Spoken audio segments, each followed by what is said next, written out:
கர்நாடகாவில் ஆழ்துளை கிணற்றுக்குள் தவறி விழுந்த குழந்தையை 17 மணி நேர போராட்டத்திற்கு பிறகு மீட்பு குழுவினர் பத்திரமாக மீட்ட நிலையில் இது தொடர்பான பரபரப்பு வீடியோக்கள் வெளியாகி இணையத்தில் பரவி வருகிறது.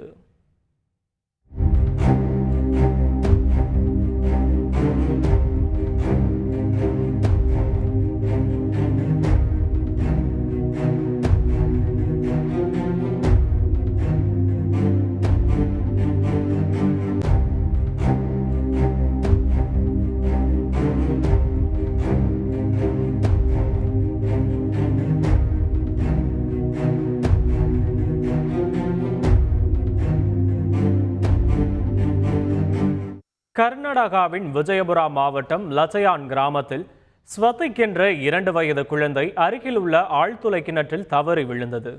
வீட்டின் அருகே விளையாடி கொண்டிருந்த குழந்தை திடீரென காணாமல் போனதை அறிந்து தேட ஆரம்பித்த உறவினர்கள் ஆழ்துளை கிணற்றிலிருந்து குழந்தையின் அழுகுரல் கேட்டு திடுக்கிட்டனர். உடனே காவல்துறைக்கு தகவல் தெரிவிக்கப்பட்ட நிலையில் சம்பவ இடத்திற்கு விரைந்த தீயணைப்பு படையினர் மற்றும் மீட்பு குழுவினர் சுமார் 16 மணி நேரத்திற்கும் மேலாக குழந்தையை மீட்க போராடினர்.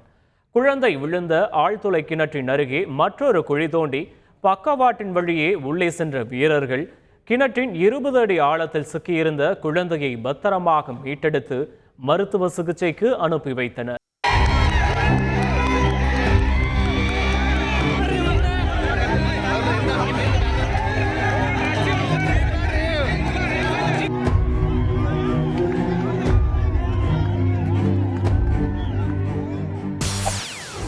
செய்திகளை உடனுக்குடன் தெரிந்து கொள்ள உடனே சப்ஸ்கிரைப் பண்ணுங்க.